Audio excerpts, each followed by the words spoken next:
উদ্যোগ স্থাপনে জ্বলা-কলা খুৱাইছে সাধাৰণ ৰাইজক। উদ্যোগৰ পৰা নিৰ্গত হোৱা গেছে প্ৰদূষিত কৰিছে বায়ুমণ্ডল।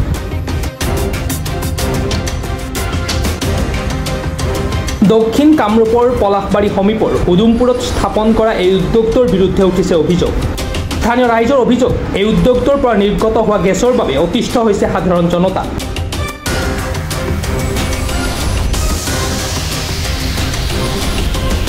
অতি শীঘ্ৰে বৈজ্ঞানিক প্ৰযুক্তিৰে এই সমস্যা দূৰ কৰাৰ দাবী স্থানীয় ৰাইজৰ। যিটো মোবিল ফেক্টৰী, ইয়াৰ পৰা আমাৰ অঞ্চলটোত পৰিৱেশ প্ৰদূষিত হোৱা বুলি সকলো অনুভৱ কৰিছে আৰু ৰাইজে আজি এখন সাধাৰণ সভা ইয়াতে আহ্বান কৰিছিলে। সাধাৰণ সভাখন খুব সুন্দৰভাৱে হৈ গ'ল। তাত এখন পৰিৱেশ সম্পৰ্কীয় নতুন কাৰ্যকৰী সমিতি গঠন হ'ল আৰু এই কমিটিখনৰ উদ্দেশ্য হ'ল কি, বৃহত্তৰ উদুমপুৰ কুকুৰীয়া আঞ্চলিক ৰাজগড়ৰ ভিতৰত যিখিনি উদ্যোগ আছে, এই উদ্যোগখিনিয়ে পৰিৱেশ সম্পৰ্কে যাতে তেওঁলোকে ভাল ব্যৱস্থা লয় আৰু উদ্যোগে যাতে পৰিৱেশটো কলুষিত কৰিব নোৱাৰে, তাৰ কাৰণে সকলোৱে একমত হৈছে আৰু তেওঁলোকক লগত যোগাযোগ কৰাৰ কাৰণে আজি প্ৰস্তাৱ হৈছে।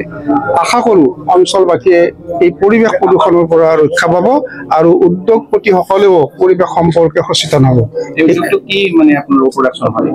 তাত শুনিছোঁ, মই আজিলৈকে যোৱা নাই, কিন্তু দুৰ্গন্ধটো আমিও পাইছোঁ। তাত মবিলটো তাৰমানে ৰিচাইক্লিং কৰে আৰু ৰিচাইক্লিঙৰ সময়ত তেওঁলোকে হয়তো টেকনিকেল কিবা বিজুতিৰ কাৰণে মানে গেছটো নিগৃহীত হৈছে আৰু যাৰ ফলত মানে এয়াৰ পলিউশ্যন হোৱা বুলি আমি অনুভৱ কৰিছোঁ। আৰু এই বস্তুখিনি যদি তেওঁলোকে ঠিক ঠাক কৰি দিয়ে, কাৰণ আমাক উদ্যোগ লাগিবই, যুৱ প্ৰজন্মই উদ্যোগতে কাম কৰি আছে বেছিভাগ আমাৰ এই অঞ্চলটোত।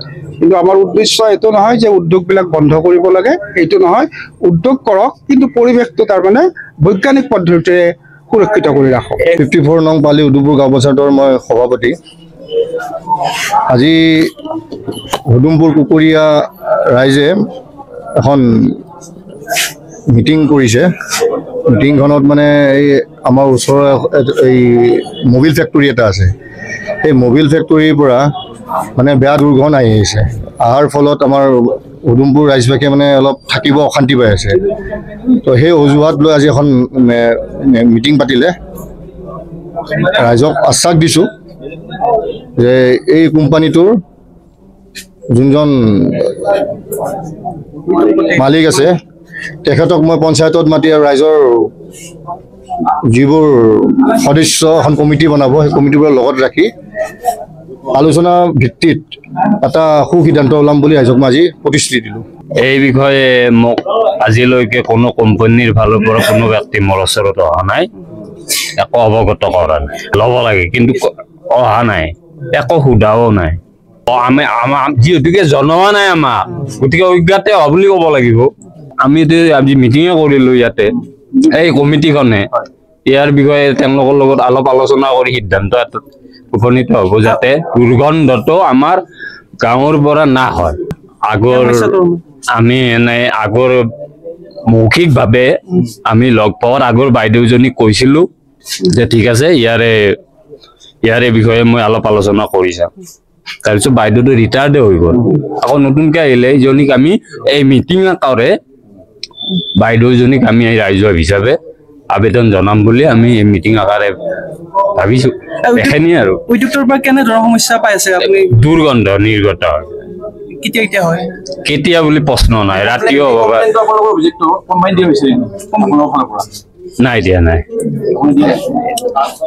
কাৰণ মই এনাই মানে লিখিত নাই, এনে মৌখিক হিচাপে আমাৰ 4-5জন ব্যক্তি গৈছিল, কিন্তু তেওঁলোকে কৈছে যে আমি উন্নত মানৰ প্ৰযুক্তিৰ কিবা মেচিন বহাব আৰু তাৰে ব্যৱস্থা কৰি আছোঁ। এইখিনি নিউজ ডেস্ক ৰিপৰ্ট, প্ৰাতঃ টাইম ডিজিটেল। অসমৰ সংবাদ জগতখনৰ বাবে এক সুখৰ খবৰ। আপোচবিহীন ৰাইজৰ কণ্ঠ সাপ্তাহিক কবচ পুনৰ এবাৰ অসমৰ ৰাইজৰ মাজলৈ।